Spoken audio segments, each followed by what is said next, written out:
After a career in the demanding sport of football all the way to the highest level, and even more decades training and handling thoroughbred racehorses, Junior Coffey still stands tall.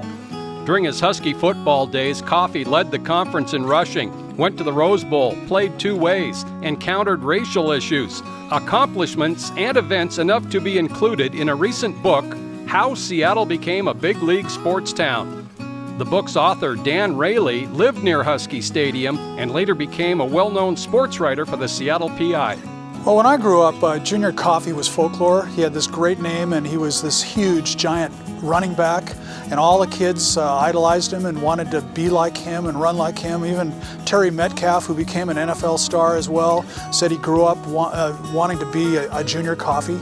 Coffey is from West Texas of the 1950s. At a young age, he was picking cotton, driving a tractor in the fields, and dealing with an abusive stepfather. Moving in with his aunt and uncle in Dimmitt, he attended a new school and began to develop with size, strength, and speed.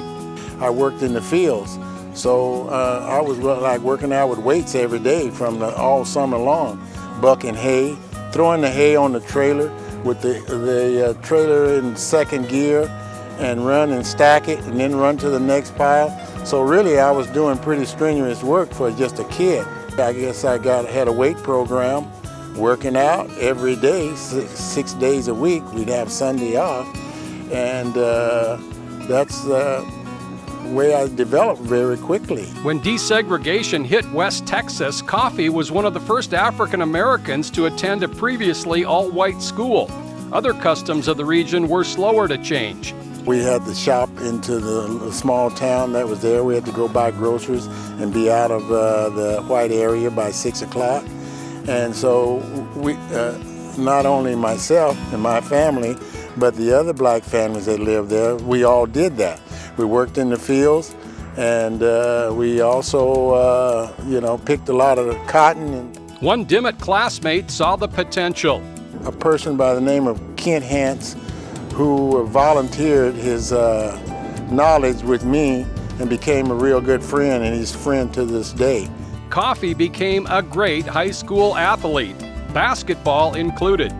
There were games in football where Junior would carry the ball 30 times in a game, would play middle linebacker, would kick off, run kickoffs back, punt and run punts back.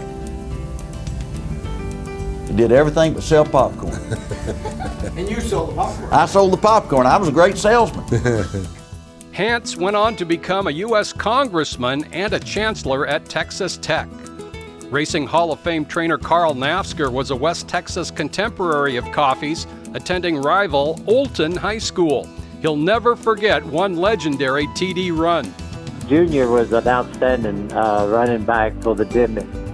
And Olton played Dimmitt there in our district all the time, and they pretty well beat us every year. But I was out of high school rodeoing at that time and came home, and I watched Junior in a pretty close game. I watched Junior walk across the line carrying about 3 or 4 of the Olton Mustangs with him, and was quite impressed. Coffey was inducted into the Texas High School Football Hall of Fame in 2015. At the next level, Texas colleges in the Southwest Conference weren't yet integrated, but Coffey had offers from around the country. A trip to Seattle opened his eyes. Every time I left, I went to other cities, and there was no city like Seattle. I came on a visit. I was Dr. Alex Grinstein was sort of his chaperone, and his family was downtown, and it was embarrassing to me in my own hometown to go to a restaurant and they would serve you on the back side of the restaurant with a little window and you paid in advance. And now I was in Seattle and they were inviting me out to dinner and I didn't want to be asked to leave. So Dr. Grinstein says, look, you're our guest. Matter of fact, he called the maitre d' over. I had never known a maitre d', and he came over and he put his arm out, and I'm looking at him. He says, take a hold of my arm. So I did, and he took me and seated me before the other elderly. And so that opened my eyes right away, and I asked to be excused to call my aunt and tell them that we were coming to Seattle because I thought it was a free area. Husky football players of that era were big celebrities, and local youngster Steve Graham was all in after attending a game with his father in 1959. Coffey made a quick impression. A big, fast running back we'd never seen before. A combination of size and speed. That's what I remember. And yeah, he was just different. And I can remember he seemed to like the mud. He did shine on muddy days. I used to sit in Husky Stadium. My grandfather used to run half of it as far as game day operations, and he would take me along, and I'd sit somewhere at midfield in a stairwell and watch Junior Coffey and all those great players, and he was probably, you know, the most popular of all of those guys because he had the great name. Upon becoming a Husky, Coffey hadn't played as much football as most others, but he learned quickly. My best technique was to initiate the blow first, which would startle the defender. And that's the way I developed, and it looked like I was trying to run over people, but basically I was trying to stun them so that they would not be able to tackle me, and that's how it got started. And so I was a ramming match, and they always wanted 2 or 3 guys trying to tackle me. Well, fortunately, the first guy that got there I could hold off, but the next guy coming would knock his own man off. So it worked out, and people love to see, you know, all of them. All of a sudden you go into the line of scrimmage and there's a moment of silence, and the next thing you break out of it, and man, do they start yelling then. So I tried to please the crowd and do a good job, and it just got easier for me as time went on. Coffey certainly opened eyes with his play at UW. Well, he had a hard luck career because he broke his foot a couple of times when they went to the Rose Bowl, and everybody thought that if he had stayed healthy, they would have won that Rose Bowl in 1964. He ran into some problems with racism at the university, and it cost him considerably, but you know, he hung through it. You know, he stayed with it, and he had a decent career, but he could have been a superstar if health and political times and social times had been different. Another good part of coming to Seattle was Coffey meeting and marrying Kathy, Emerald Downs' outstanding director of customer service. Coffey was drafted by Vince Lombardi and the Green Bay Packers, playing special teams for the 1965 NFL champions. He recalls a practice with feared linebacker Ray Nitschke. Going against the great Ray Nitschke, the linebacker. And like I mentioned earlier, we were taught at the Huskies to use the crown of the helmet, and so he had a blitz pickup, and I was supposed to block him, and he come running in, and when he went to block me, I hit him underneath his chin, and it really got him upset. And one of the rookies that was with me, Eli Strand, he says, "You see what you've done? You've gotten Ray all ticked off. We're in trouble now." The coach said, protect yourself at all times. So he knew that we were going full speed. It's just that he didn't expect to be hit like that in practice, so it really ticked him off. Going to the Atlanta Falcons in the expansion draft, he led them in rushing in his 2 full seasons there. He concluded his football career in 1971 with the New York Giants. Remember Dr. Grinstein? He was also partly responsible for getting Coffey introduced to thoroughbred racehorses. He helped in getting a summer job at Longacres. While still active in the NFL, Coffey moved into horse ownership with friends. The late Jim Penny was his trainer, and Junior wanted to learn horse care. He applied himself to learn to be a groom, learn to work with horses, and that was his forte. That's what he wanted to do. Other horsemen who aided in early lessons were Bill Cummings, Herb Moxley, and Tom McGeechan. Fancy Native turned heads early in Coffey's training career. The well-bred filly hadn't performed until Coffey found out a way to get the best run from her. One evening I come back down to the barn at feed time, and she had a divot in the middle of the track piled up with dirt, and she was running circles in there, round and round and round and round. And I said, wow, she's burning all her energy up here, and then we train her, so she's getting a double jeopardy, really. And so I went to this gym and bought one of those punching bags. I thought that would prevent her from running the stall. It just made it worse. She learned how to duck in and out. She had a trail. She could get, whenever the bag would be coming at her, she'd duck and duck. And I go, wow, how quick she is. I gotta figure out a way. Well, I got lucky. I went out to this farm and I got a goat. Carried the goat in, and she was acting all up, and I threw the goat in the stall. And she went after the goat, and the goat threw his head up and hooked her right in the nostril. And she got like, oh, and she never moved again after that. A Coffey key to success in horse training has been total involvement with each thoroughbred.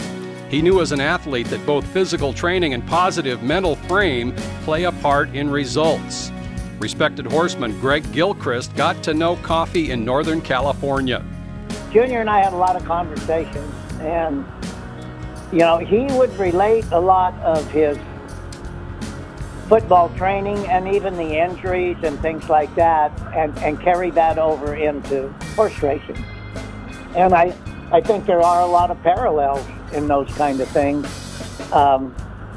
Even though, you know, you're talking about human beings and you're talking about equines or horses, however you want to put it, but Junior was, when you ran against Junior, you knew that you better be ready.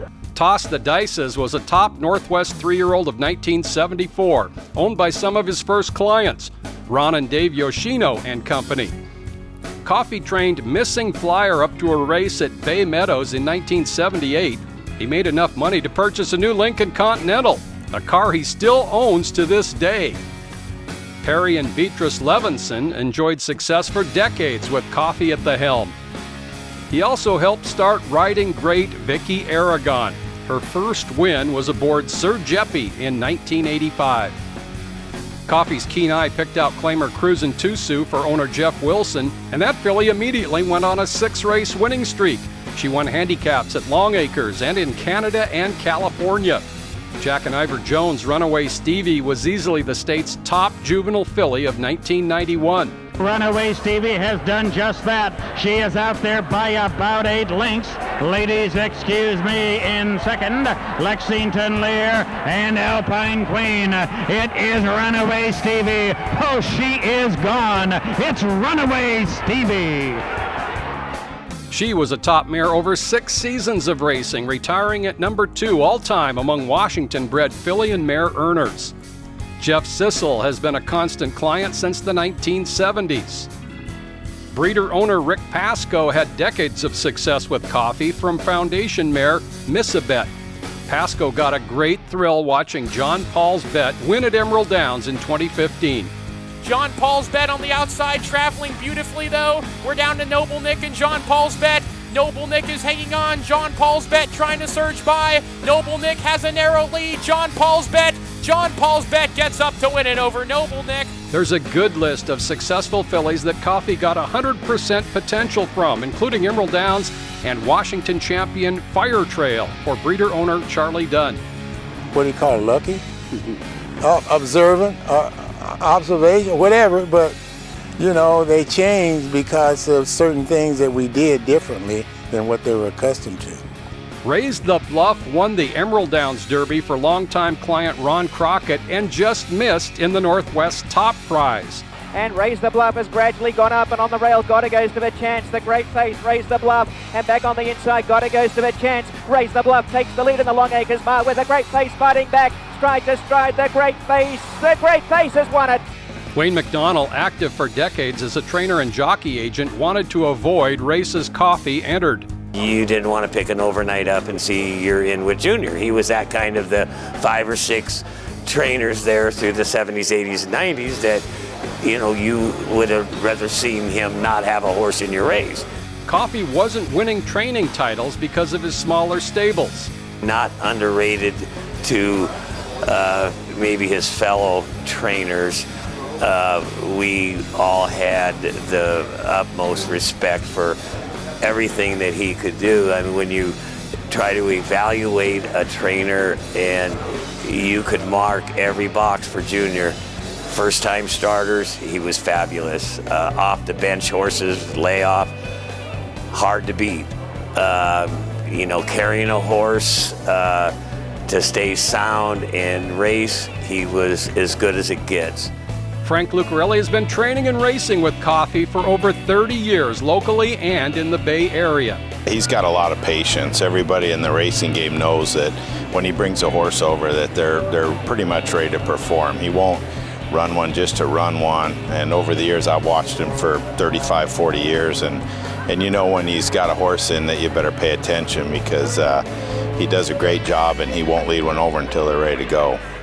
Vince Brune, Emerald Downs Director of Media Relations, has the statistics. He's never really has one of the bigger barns here, so it's easy for him to fly under the radar, but in terms of trainers with at least 50 wins at Emerald Downs, he's in the top 5, one of only 5 guys over 20% lifetime.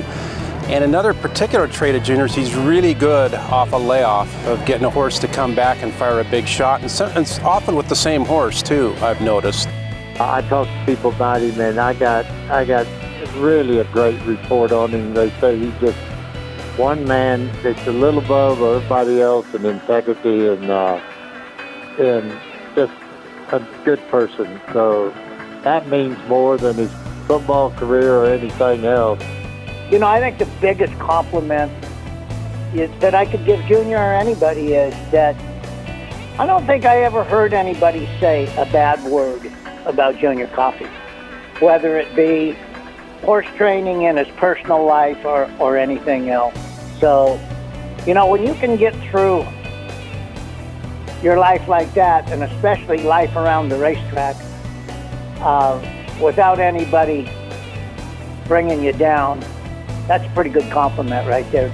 I did about 350 Where Are They Now stories in the Post-Intelligencer. And I was never a stargazer because I'm a professional sports writer at that time, but you know, I came out here and I met Junior Coffey, and I'd never met him when I was a little kid. And you know, I just sit back and take a look. You know, besides talking to him and telling his story, you know, it was a moment for me because it was part of my childhood. And I thought, this is pretty cool, sitting here talking to Junior Coffey, somebody I greatly admire.